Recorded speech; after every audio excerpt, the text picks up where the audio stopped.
નમસ્તે મિત્રો, જ્ઞાન ગંગા યુટ્યુબ ચેનલ પર તમારું હાર્દિક સ્વાગત છે। તો મિત્રો, આજે આપણે જોશું કે ઘરમાં પ્રગતિ ન થવાના મુખ્ય 10 કારણો કે જે ભૂલોને કારણે ઘરમાં પ્રગતિ અટકે છે અને પૈસા ટકતા નથી અને મિત્રો ઘરમાં માતા લક્ષ્મી પ્રવેશ કરતા નથી। આજે આપણે જાણીશું એવી ખાસ 10 આદતો વિશે કે જે જો તમે સમયસર સુધારી દેવામાં આવે છે તો તમારા જીવનમાં નવી તકો, સુખ અને સફળતા આવી શકે છે। નહીં તો એ જ આદતો આગળ વધવામાં સૌથી મોટો અવરોધ બની શકે છે અને ઘરના વડીલો જે આપણે અમુક વાતો, નાની વાતો લઈને ટોકતા હોય છે જેને આપણે સામાન્ય સમજી લેતા હોઈએ છીએ અને મિત્રો આની પાછળ જ કોઈ કારણ છુપાયેલું અને જીવનની સમજ છુપાયેલી જોવા મળે છે। અને તો દોસ્તો, આજનો આ વિડિયો ખૂબ જ જ્ઞાનવર્ધક થવાનો છે, તો વિડિયોને છેલ્લે સુધી અવશ્ય જોતા રહેજો। તો મિત્રો, આજનો આ વિડિયો દરેક મહિલાઓ અને પુરુષો માટે ખૂબ જ મહત્વપૂર્ણ બનવાનો છે। તો મિત્રો, તમે શું ક્યારેય વિચાર્યું છે કે બધું હોવા છતાં ઘરમાં પૈસા ટકતા કેમ નથી? મહેનત છતાં સફળતા હાથમાંથી સરકી કેમ જાય છે? અને ઘરમાં વખત તેનો જવાબ આપતા રોજિંદા વર્તનમાં છુપાયેલા હોય છે અને કેટલીક આદતો એવી હોય છે કે જે ઘરમાં શાંતિ, સમૃદ્ધિ અને સકારાત્મકતા લાવે છે અને મિત્રો જ્યારે કેટલીક એવી હોય છે કે જે ધીમે ધીમે દરિદ્રતા, તણાવ અને મુશ્કેલીઓ વધતી જાય છે। તો ચાલો તમારા બધાનો કિંમતી સમય બગાડ્યા વગર વિડિયોને શરૂઆત કરીએ। તો નંબર 1 ઉપર છે કે આજના સમયમાં એક નવી આદત ઝડપથી વધતી જોવા મળે છે। લોકો પોતાના બેડ પર બેસીને કામ કરે છે, મોબાઈલ ચલાવે છે કે પછી ટીવી જુએ છે, એ જ સમયે ત્યાં જ ખાવાનું શરૂ કરી દે છે। દેખાવમાં આ સુવિધાજનક લાગે છે પણ મિત્રો આ વાસ્તુશાસ્ત્ર મુજબ ખૂબ જ અશુભ માનવામાં આવે છે। બેડરૂમમાં એક આરામ અને નિંદ્રા માટેનું સ્થાન છે, ત્યાં જમવાનું લેવાથી ઘરમાં નકારાત્મક ઉર્જા પણ ફેલાય છે। કહેવાય છે કે આવી આદતોને કારણે માતા લક્ષ્મી અસંતોષ અનુભવે છે અને ધીરેથી દૂર થવા લાગે છે। પરિણામે ઘરનું વાતાવરણ બગડે છે, સુખ શાંતિ ઓછી થાય છે અને માનસિક અશાંતિ પણ વધે છે। નંબર 2, જ્યોતિષ શાસ્ત્ર મુજબ સૂર્યાસ્ત પછી પૈસા આપવાનું યોગ્ય નથી માનવું। આથી મિત્રો કર્જ વધવાની સંભાવના રહે છે, તેમજ સાંજ પછી દૂધ, દહીં અને મીઠું દાન કરવું પણ ટાળવું જોઈએ અને હંમેશા મુખ્ય દરવાજા પર પ્રકાશ હોવો જરૂરી છે। અને મિત્રો અંધકાર નકારાત્મક ઉર્જાને આમંત્રિત કરે છે અને મિત્રો કામોમાં અવરોધ લાવે છે। નંબર 3 પર વાત કરીએ તો કે વાસ્તુ મુજબ રાત્રે કપડાં ધોવા અને ઝાડુ લગાવવું ટાળવું જોઈએ। માન્યતા છે કે આ સમયે નકારાત્મક શક્તિઓ વધુ સક્રિય હોય છે। ઝાડુમાં માતા લક્ષ્મીનું નિવાસ માનવામાં આવે છે, તેથી રાત્રે ઝાડુ કરવાથી તેઓ રોષિત થઈ જાય છે। બાથરૂમ અને ટોયલેટ હંમેશા સ્વચ્છ રાખવા અને તેમના દરવાજા બંધ રાખવા જોઈએ, નહીં તો ઘરમાં નકારાત્મક ઉર્જા ફેલાય છે અને મિત્રો ધનની કમી પણ રહે છે। હવે પૂજા દરમિયાન ચંદન ઘસવાની રીત પણ મહત્વ ધરાવે છે। હવે એક હાથથી ચંદન ઘસવું અશુભ માનવામાં આવે છે। ચંદન ઘસ્યા પછી તેને સીધું ભગવાનને લગાવવું પણ યોગ્ય નથી। પહેલા તેને કોઈ પાત્રમાં રાખીને પછી અર્પણ કરવું જોઈએ। ધાત્રી એટલે કે આપણે રાત્રે પૂજા ઘરને ખુલ્લું ન રાખવું જોઈએ। ભગવાનની મૂર્તિ કે પછી તસવીર પર પડદો કે કપડું ઢાંકી દેવું એ પણ શુભ માનવામાં આવે છે। નંબર 5 દિવસની શરૂઆત અને દિવસનો અંત હંમેશા જીવનમાં મોટો પ્રભાવ પાડે છે। સૂર્યોદય પહેલા ઉઠવું અને સમયસર સૂઈ જવું શ્રેષ્ઠ માનવામાં આવે છે। ગોધૂલી સમયે એટલે કે સૂર્યાસ્તનો સમય સૂવું કે બેસી રહેવું અશુભ ગણાય છે। આ સમયે પૂજા અને ધ્યાન માટે ઉત્તમ છે। બેડ હંમેશા સ્વચ્છ રાખવો જોઈએ। ગંદી ચાદર અથવા તો બેડ પર પડેલી ગંદી નકારાત્મક ઉર્જા લાવે છે અને દરિદ્રતાનું કારણ બની શકે છે। રોજ સવારે બેડ ગોઠવવું અને ચાદર બદલાતા રહેવું જોઈએ। નાખૂન ચાળવાથી આદત પણ વાસ્તુ મુજબ યોગ્ય નથી અને મિત્રો એવું માનવામાં આવે છે કે આથી સૂર્યગ્રહ નબળો પડે છે, જેનાથી આંખોની સમસ્યા અને અપમાનનો સામનો પણ તમારે કરવો પડે છે। ઘરમાં જૂતાને એટલે કે ચપ્પલને પણ ગોઠવવામાં રાખવામાં જોઈએ, તેમને મુખ્ય દરવાજા પાસે ફેંકીને ન રાખવા જોઈએ, કારણ કે તે જે લક્ષ્મીના પ્રવેશમાં અવરોધ ઊભો રહે છે। જૂતાઓ હંમેશા રેન્કમાં જ રાખવા જોઈએ। ઘરમાં જૂના ડાયરી, અખબાર કે બિનજરૂરી વસ્તુ જમા રાખવાથી પણ નકારાત્મકતા ફેલાય છે અને આવી વસ્તુઓ પરિવારને પ્રગતિમાં અવરોધ ઊભો કરે છે. તેની સમયસર દૂર કરવી જોઈએ. નંબર 6, ઘરમાં રસોડું એ માત્ર રસોઈ બનાવવાનું સ્થળ નથી, પરંતુ તે એક પવિત્ર સ્થાન માનવામાં આવે છે. ઘણી વખત આળસ કે વ્યવસ્થાને કારણે રસોડું ગંદુ રાખી દઈએ છીએ અથવા જમ્યા પછીના વાસણોને લાંબા સમય સુધી યથાવત રાખીએ છીએ. પણ વાસ્તુ મુજબ આ આદત ઘર માટે અત્યંત હાનિકારક છે. રાત્રે જમ્યા પછી વાસણો સાફ કર્યા વગર અથવા સવાર સુધી મૂકવામાં આવે તો તે નકારાત્મક શક્તિઓને આકર્ષે છે. ખાસ કરીને રાહુ કેતુના અશુભ પ્રભાવ વધે છે. અને મિત્રો, એવું માનવામાં આવે છે કે તેથી હંમેશા પ્રયત્ન કરવો જોઈએ કે જમ્યા પછી તરત જ વાસણો ધોઈને તમારી યોગ્ય જગ્યાએ રાખવામાં આવે. નંબર 7, એક બીજી વસ્તુ મિત્રો કે સામાન્ય ભૂલ એ પણ હોય છે કે ઘણા લોકો જમ્યા પછી એ જ વાસણ હાથ ધોઈ લે છે. પણ મિત્રો, વાસ્તુશાસ્ત્ર મુજબ આ શુભ ગણવામાં આવે છે અને કહેવાય છે કે આથી વ્યક્તિનું ભાગ્ય નબળું પડે છે અને આર્થિક પરિસ્થિતિ પર નકારાત્મક અસર પડે છે અને આરોગ્ય પણ બગડી શકે છે.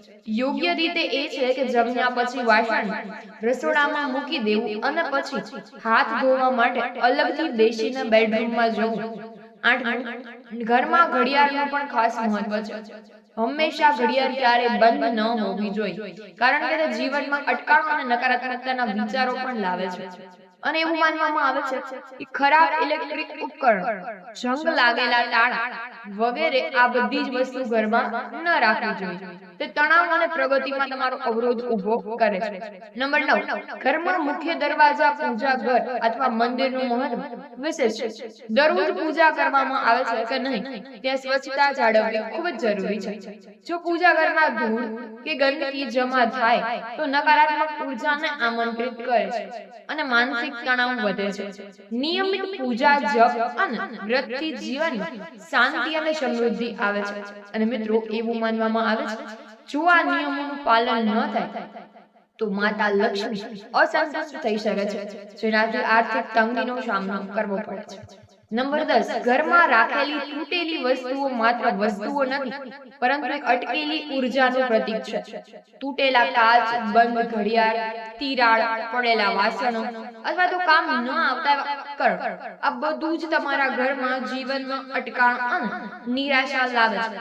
વાસ્તુ મુજબ આવી વસ્તુઓને ઘરમાં રાખી નકારાત્મકતાને આમંત્રણ આપવા જેવું છે. પ્રગતિ ઈચ્છો છો તો તૂટેલી વસ્તુઓને જલ્દીથી સુધારો અથવા દૂર કરો, કારણ કે જ્યાં ઉર્જા અટકે છે ત્યાં વિકાસ પણ અટકી જાય છે. હવે આગળ આપણે અન્ય ખૂબ જ મહત્વપૂર્ણ મુદ્દાઓ જોઈએ કે જેનાથી તમારા ભાગ્યમાં ઘણો બધો બદલાવ આવી શકે છે. અને ઘરમાં પ્રવેશતા જ પહેલા દરવાજા પર થોભીને એક ક્ષણ માટે ધ્યાન આપો, કારણ કે મુખ્ય દ્વાર માત્ર આવવા જવાનો રસ્તો નથી, પણ તે તમારા ભાગ્યનું દ્વાર છે. જો મુખ્ય દ્વાર ગંદો, બેચેન અથવા અવ્યવસ્થિત હોય તો તે નકારાત્મક ઉર્જાને આમંત્રિત કરે છે.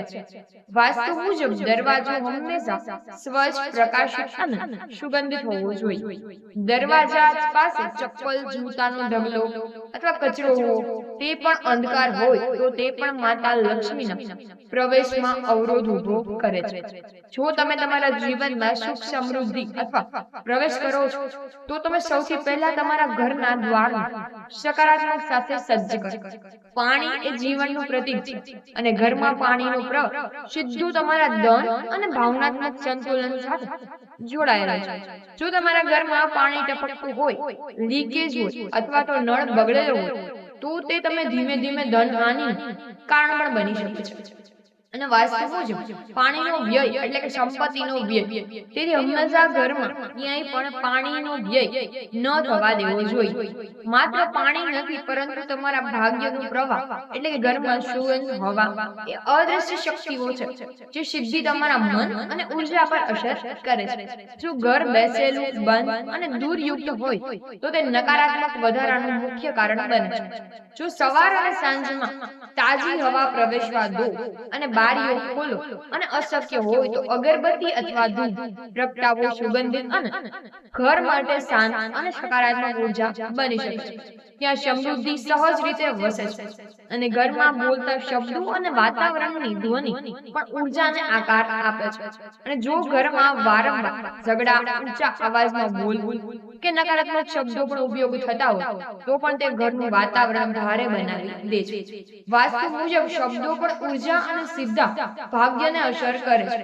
મીઠા શબ્દો, સકારાત્મક વાતચીત અને શાંતિપૂર્ણ વાતાવરણ ઘરમાં શાંતિ અને આનંદ સમૃદ્ધિ લાવે છે. જો તમે ઈચ્છો છો કે તમારા ઘરમાં સુખ અને શાંતિ રહે તો તમારા શબ્દોને શુદ્ધ બનાવો. તો મિત્રો, વિડીયોના અંત કરતા પહેલા કોઈ પણ વિડીયો વિશે કંઈ પણ કહેવા માંગતા હો તો વિડીયોના કમેન્ટ બોક્સમાં તમે પોતાનું મંતવ્ય, તમારા વિચારો જરૂરથી જણાવજો. તો મિત્રો, પોતાના મન, પોતાની કુળદેવી માતાનું સ્મરણ કરી જો તમને સારું લાગે તો વિડીયોને કમેન્ટ બોક્સમાં પોતાની કુળદેવી માતાનું નામ અવશ્ય લખતા રહેજો. અને મિત્રો, વિડીયો પૂર્ણ કરતા પહેલા એક નાનકડી એવી વિનંતી છે કે જો તમને આ વિડીયો ગમ્યો હોય અને ઉપયોગી લાગ્યો હોય અને કંઈક નવું પણ શીખવા તમને મળ્યું હોય તો આ વિડીયો વિશે તમારા વિચારો અને મંતવ્ય જરૂરથી કમેન્ટ બોક્સમાં તમે લખજો. અને મિત્રો, તમારા દરેક વિચાર અમારા માટે ખૂબ જ મહત્વનો અને એક પળ માટે શાંત રાખીને તમારી કુળદેવી માતાનું સ્મરણ જરૂરથી કરજો. જો તમને વિડીયો સારો લાગ્યો હોય તો કમેન્ટમાં તમારી કુળદેવી માતાનું નામ જરૂરથી લખતા રહેજો.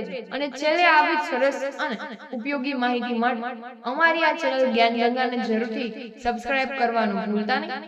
અને અંતમાં વાત ખૂબ સ્પષ્ટ રીતે સમજવી જરૂરી છે કે આપણું ઘર માત્ર ઈંટ પથ્થરથી બનેલું માળખું નથી, પરંતુ તે આપણા વિચારો, આદતો અને ઉર્જા જીવંત પ્રતિબિંબ છે.